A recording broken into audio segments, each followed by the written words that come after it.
예전과 같은 타업종 대비 강세를 보이기는 쉽지 않다. 시간이 좀 필요하다.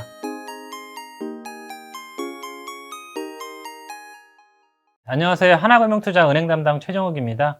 오늘은 은행 2분기 프리뷰 관련해서 말씀드리도록 하겠습니다. 일단 먼저 대출 성장률이고요. 2분기에는 대략 한 1.2% 정도 대출 성장을 예상하고 있습니다.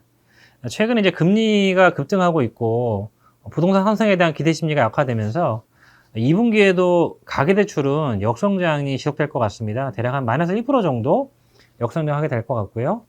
다만 이제 기업대출 성장률이 3% 정도에 달할 것으로 보이기 때문에 2분기 전체 총대출 성장률은 1% 정도 수준 보시면 될 것 같고, 그 은행별로 보면 이제 기업대출 비중이 높고 가계대출 비중이 낮아서 가계대출 쪽에서 역성장 효과가 전체 성장률에 큰 영향을 미치지 않는 지방은행들이나 기업은행의 대출 성장률이 높을 것 같습니다. BNK금융 같은 경우는 이제 부사은행 대출 성장률이 이제 큰 폭으로 늘어나기 때문에 2분기 대출 성장률이 2.5%로 가장 높을 걸로 예상을 하고 있고요. DGB금융하고 기업은행이 2%대, 그 다음에 JB금융이 1.8% 정도, 그리고 나머지 은행들은 1%대 초반. KB금융은 이제 가계대출 포션이 좀 크기 때문에 2분기에도 0.5% 정도밖에 성장을 못할 것 같습니다. 마진 쪽을 보겠습니다. 1분기에 은행 평균 마진이 5bp 정도 상승을 했었거든요. 근데 최근에 기준금리가 연이어서 인상되고 있고 시중금리도 이제 급등하면서 은행들의 월중 NIM 트렌드가 우상향을 지속을 하고 있습니다. 그래서 특히 이제 올해 들어서 상승 추세가 더욱 가파라지고 있는 상황이고요.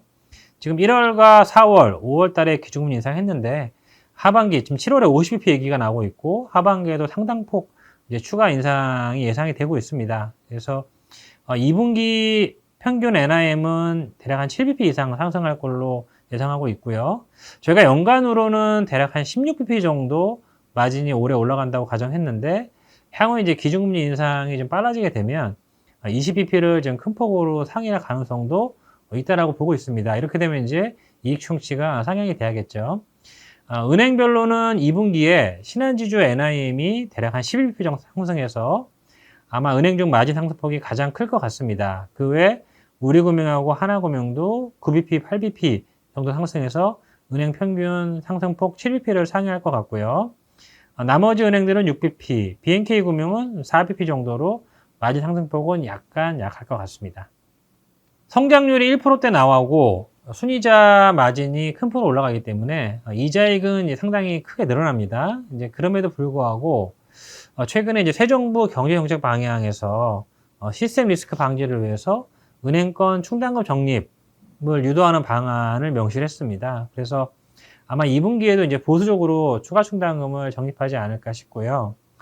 은행권이 2020년에 대략 한 2조 원, 2021년에는 1조 원, 지금 1분기에도 대략 한 3,200억 정도 코로나 추가 충당금 적립을 했는데 2분기에도 아마 적립률 상향을 통한 추가 충당금 적립이 예상이 되고 있습니다.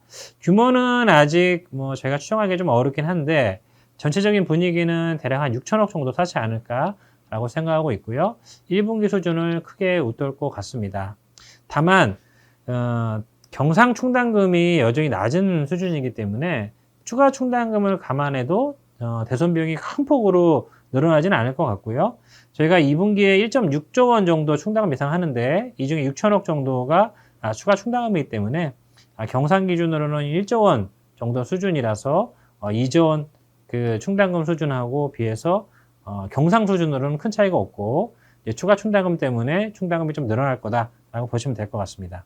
그래서 이자액이 큰 폭으로 늘어나기 때문에 사실은 은행 2분기 실적이 서프라이즈 수준이 나오지 않을까 이렇게 이제 기대하시는 분들도 많을 텐데요.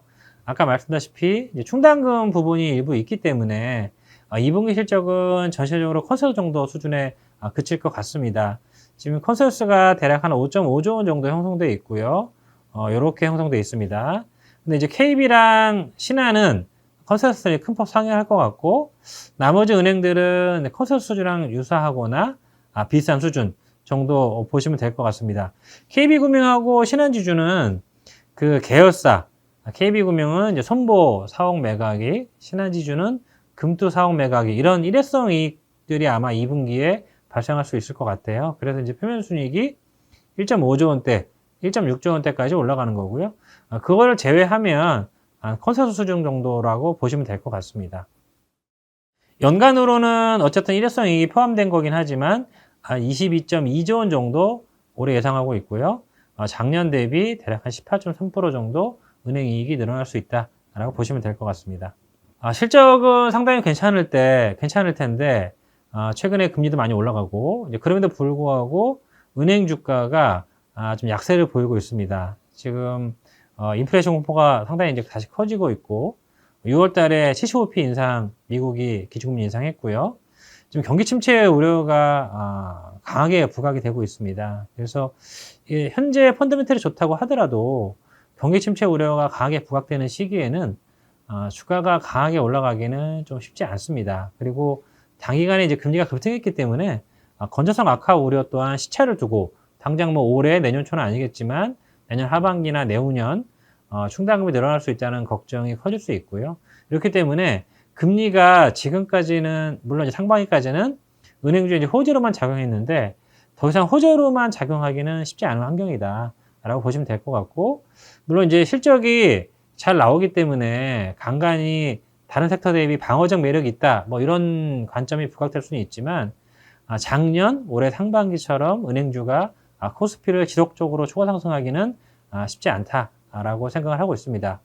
미국의 강도 높은 긴축으로 인해서 최근에 원달러 환율도 상당히 많이 올라갔죠. 이 원달러 환율 상승, 원화 약세는 은행주의 우호적인 요인은 아닙니다. 최근 외국인들이 국내 은행주 순매도로 전환한 사실에도 알 수가 있죠. 그래서 당분간은 물론 그렇다고 뭐 시장 대비 큰 폭으로 초과 하락하거나 그러진 않겠지만 예전과 같은 타업종 대비 강세를 보이기는 쉽지 않다. 시간이 좀 필요하다라고 보시면 될 것 같습니다. 저희가 최선호주로는 신한지주 제시하고 있고요. 연간 순이익도 괜찮고 아까 보신 것처럼 2분기 NIM이 은행 중에서 가장 크게 올라갈 거고요. 일회성 이익 때문이긴 하지만 2분기 실적 좋고 연간 실적 좋고 일회성 이익 요인이 자본 비율을 올리고 배당률을 확대하는 측면에서도 이제 긍정적일 수 있을 것 같습니다. 그래서 뭐 은행주가 다 비슷하게 움직이지만 신한지주가 상대적으로 다른 은행 대비 좀 더 편하지 않을까라고 생각합니다. 네, 이상으로 마치겠습니다. 감사합니다.